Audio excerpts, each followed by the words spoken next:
Ariom Tatsat, Ariom. Je suis heureuse aujourd'hui de venir vous partager un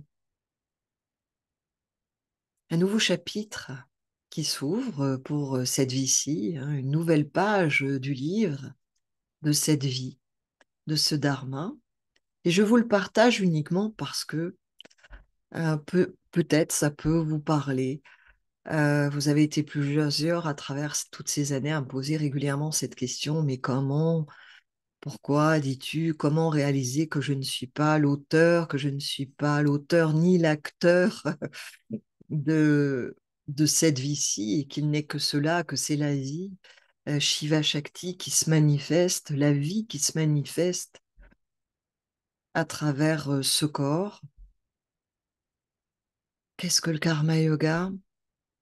Eh bien, je viens vous le partager parce que c'est ce que je vais vous partager est justement un exemple de la vie qui se manifeste, mais je ne vous le partage que parce que ça a un impact sur la façon dont nous allons pouvoir entrer en relation ensemble à partir d'aujourd'hui, dimanche 3 mars 2024, et à l'avenir, si cela vous parle, si vous en avez l'aspiration. Alors, je vais déjà commencer par cette notion de karma yoga, hein. Et puis, les personnes que ça intéresse, bah, vous pourrez regarder le restant de la vidéo où j'explique justement la façon dont nous allons pouvoir rentrer en relation ensemble, si cela vous parle. Et puis, si ça vous intéresse pas, bah, au moins, vous aurez juste le passage sur le karma yoga. Donc, je débute par ça.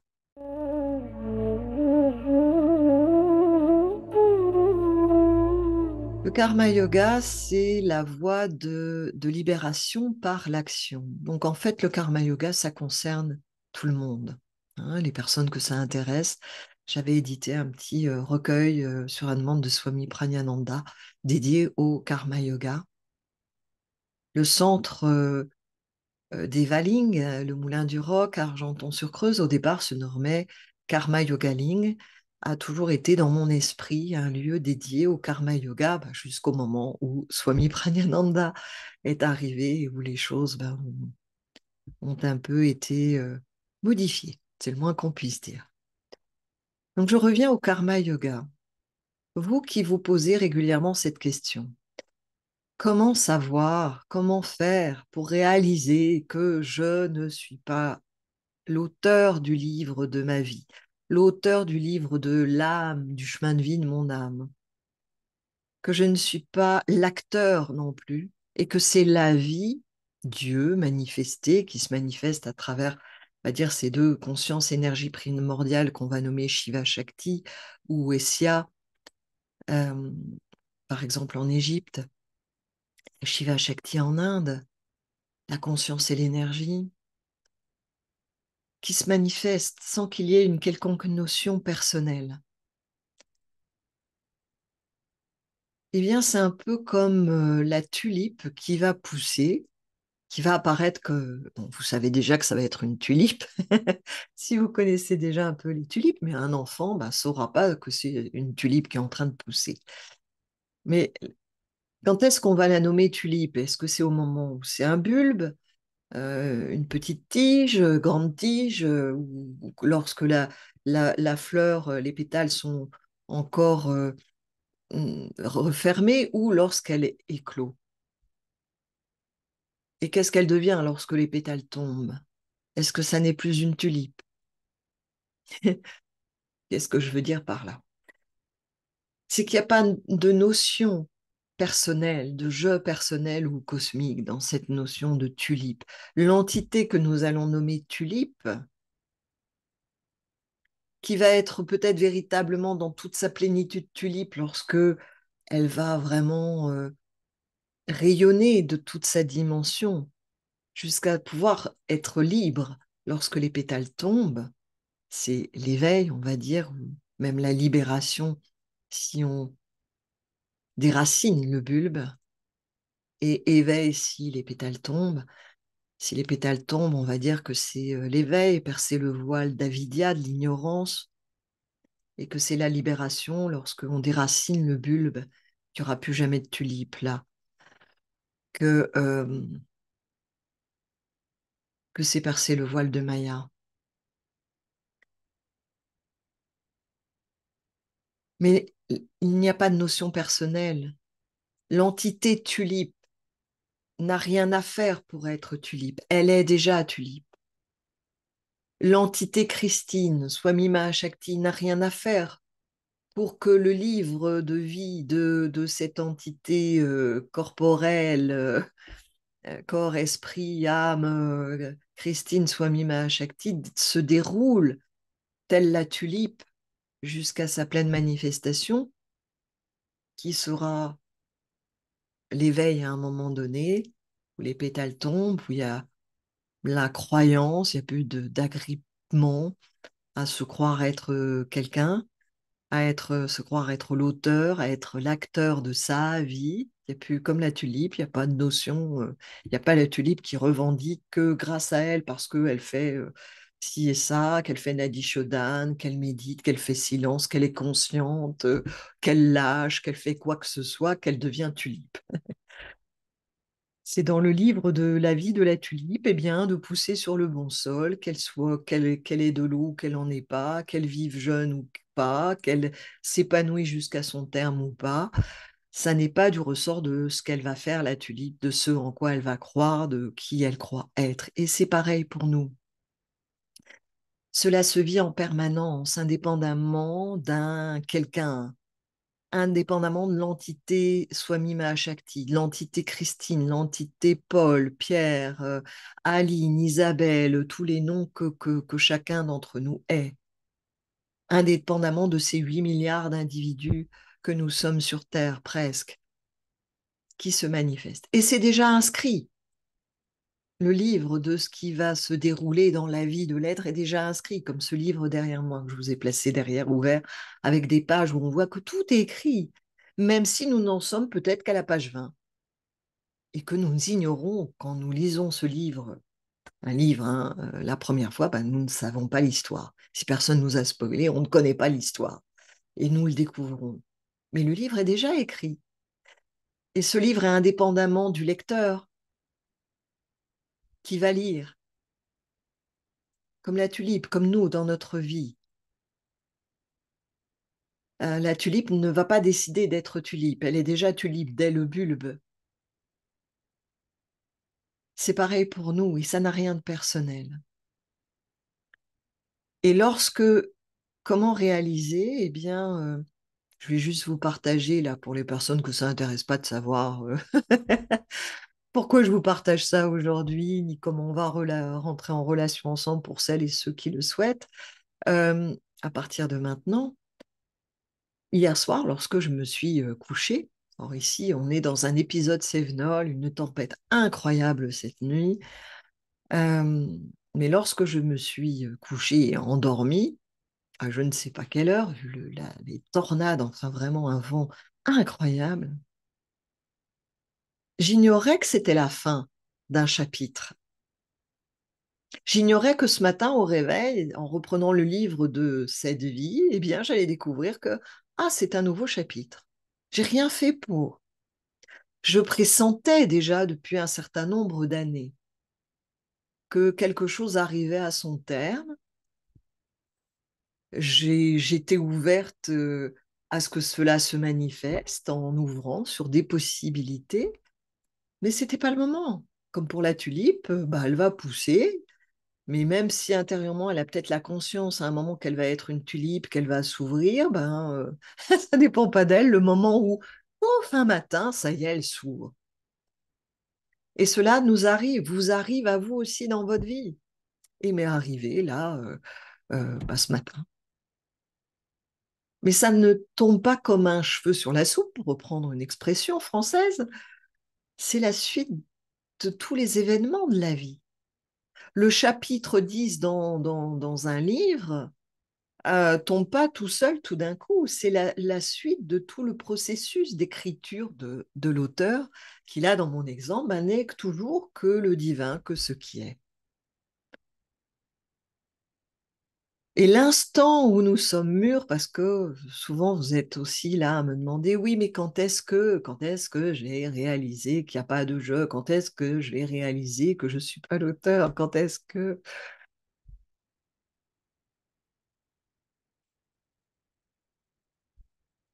Non, c'est le moment. Si vous vous ouvrez à cela, bien sûr, si vous êtes prêt à lâcher ce désir d'être quelqu'un, le sens d'être quelqu'un, quel sens cela a-t-il d'être quelqu'un? Lorsque vous vous ouvrez, par exemple, à l'enseignement du maître Tulipe, du gourou Tulipe qui va vous enseigner la vie.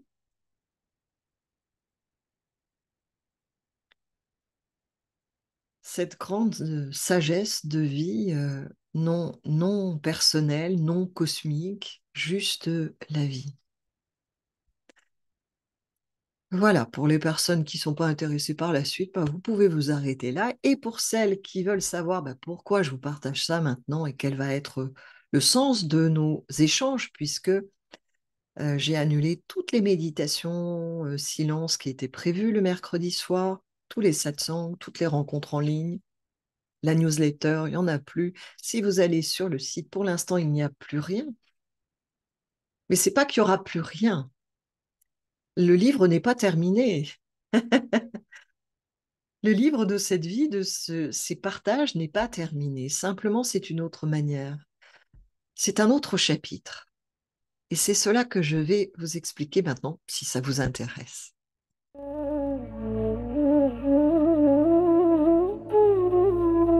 À présent, je vais vous partager quelles conséquences cela a, ce qui s'est passé, ce nouveau chapitre de vie dans ma vie, quelles conséquences bah, cela va avoir et a dès à présent sur la façon dont nous pouvons nous voir, puisque jusqu'à présent, je gérais tout ce qui est Internet, c'est-à-dire enregistrer, créer les montages des films, des vidéos, les replays, envoyer les newsletters, vous recevoir en entretien sur Skype, vous renvoyer des replays, tout cela, ou également éditer bah, les livres que j'ai pu écrire. Eh bien, tout cela est modifié à partir de maintenant. Ça ne veut pas dire que cela ne va plus euh, exister, mais je ne m'en occupe plus. Donc, Swami Satchitananda, lorsque je lui ai parlé de cela ce matin, m'a dit, mais moi, je m'en occupe. Donc, c'est à partir de maintenant, c'est Swami Satchitananda eh bien, qui va enregistrer, monter les films. Euh, tout sera mis ou presque sur YouTube ou il mettra ça sur le site, ben, je ne sais pas, on verra au fur et à mesure. Mais par contre, ce ne seront plus des rencontres en ligne. C'est-à-dire que ce qui sera diffusé, enregistré, diffusé sur YouTube ou sur le site sera à partir uniquement de rencontres en présence. Donc, où cela va-t-il se passer? Je ne sais pas. Nous visitons différents lieux en ce moment, mais en tout cas, ce ne sera pas au Moulin du Roc à Argenton-sur-Creuse, puisque l'ancien centre de Karma Yoga Ling, qui est devenu Devaling, donc le Moulin du Roc, va être mis en vente, donc pour permettre eh bien, à d'autres personnes eh bien, de vivre, d'organiser des présentiels, des webinaires. Peut-être parmi vous, il y en a qui sont en recherche d'un lieu pour vivre aussi. Donc ça, c'est l'histoire du Moulin du Roc, qui, pour ma part, fait partie d'une- du chapitre précédent de cette vie, du tome précédent, et je vais vers un nouveau chapitre de vie. Donc, le prochain présentiel qui aura lieu au Moulin du Roc au mois de mars sera le dernier présentiel qui aura lieu au Moulin du Roc. Donc, si vous souhaitez y participer, il reste quelques places en l'instant. Contactez-moi par mail, contact@lesportesdel'éveil.com. Je vous dirai si c'est encore possible en l'instant où vous faites votre mail, ou bien si vous êtes sur liste d'attente, puisque pour l'instant, il y a 2 personnes qui ne savent pas. encore si elles pourront vraiment venir ou pas. Donc, ben, au moins, si vous êtes sur liste d'attente que vous souhaitez venir, ben, dans ce cas-là, je vous contacte peut-être au dernier moment, peut-être la dernière semaine. En tout cas, ce sera mon dernier passage au Moulin du Roc pour animer un présentiel. Où les prochaines rencontres auront-elles lieu? C'est-à-dire que c'est pareil pour les entretiens. Je ne fais plus d'entretiens à partir de maintenant à distance. Donc, ce sont uniquement des entretiens en présence où, bien évidemment, il vous faudra faire la démarche de venir me rencontrer là où j'irai me poser dans un projet de karma yoga, de centre de karma yoga, de la même manière que Karma Yoga Ling, Devaling était dédié au karma yoga. Ce nouveau lieu, je ne sais pas encore où il sera, ni ce qu'il sera. Les projets existent déjà ici, sont déjà dans le livre de cette vie depuis le début. Donc, ils vont se mettre en place bien progressivement et vous y serez invité par le biais du site internet. Alors, est-ce que Swami Satchitananda lancera des newsletters? Je ne sais pas, mais en tout cas, ça non plus, je ne m'en occupe plus. D'ailleurs, si vous regardez, il n'y a plus d'inscription possible pour l'instant à la newsletter. En tout cas, en l'instant, je l'ai retirée. Les choses vont se mettre en place eh bien, selon l'impulsion de Swami Satchitananda et pas de la mienne pour tout ce qui est de la diffusion sur Internet. Voilà, je pense que tout est dit sur la nouvelle manière de fonctionner. Donc, je vous invite à visiter régulièrement le site si vous souhaitez rester, être en lien avec le site. Et puis, eh bien, lorsqu'il y aura de nouvelles rencontre en présence et que Swami Satchitananda enregistrera, s'occupera de diffuser, eh bien, ou sur YouTube, ou les deux, ou sur le site, ou les deux, eh bien, à ce moment-là, nous pourrons nous retrouver à distance. Alors, je sais que certains vont trouver peut-être rapide, voire violent le fait d'avoir arrêté les méditations silence qui étaient prévues jusqu'à fin mars, le mercredi soir. Mais là encore, voyez-vous, c'est ainsi que nous ne sommes pas acteurs parce que l'énergie de vie ne se prévoit pas par le mental. Et pourtant, c'est déjà inscrit dans le livre. Mais nous le découvrons lorsque nous arrivons à la bonne page, nous découvrons un nouveau texte, nous découvrons de nouvelles énergies, de nouvelles manifestations qui ne correspondent pas forcément à ce qui est écrit, ce qui était écrit et prévu dans les premières pages du livre, dans ce que nous connaissons de l'histoire, dans ce que nous croyons connaître de l'histoire qui se révèle. Et lorsque vraiment il n'y a plus d'acteurs personnels, il y a totale disponibilité pour les nouvelles pages qui se révèlent dans le livre du matin, dans le nouveau livre de notre vie que nous ne connaissions pas la veille et il n'y a pas de frein puisqu'on a prévu que ça devait être comme ci, comme ça. Tous les freins, tout ce qui prévoit et qui ne comprend pas et qui refuse quand il ne comprend pas, tout ça, c'est l'ego, c'est le jeu, c'est le mental. Et pour revenir sur ce questionnement du karma yoga au départ, comment ne pas être l'acteur, l'auteur, c'est vraiment réaliser que cette tulipe n'est pas une tulipe personnelle. C'est la vie manifestée sous la forme d'une tulipe, avec l'histoire d'une tulipe spécifique par rapport aux autres tulipes, histoire qu'en tant qu'être humain, nous ne sommes pas peut-être en mesure de comprendre, de percevoir, à part peut-être les êtres qui parlent aux tulipes, comme il y en a qui parlent aux animaux, mais c'est clair que chaque tulipe a son propre livre de vie de tulipe et de la même manière que nous avons notre propre livre de vie. Voilà, voilà pour le partage du jour de ce nouveau tome de vie, de ce nouveau chapitre de vie. Et je me réjouis de vous retrouver où que ce soit, peut-être au mois de mars pour ce dernier présentiel au Moulin du Roc, ou peut-être plus tard, euh, ou peut-être pas.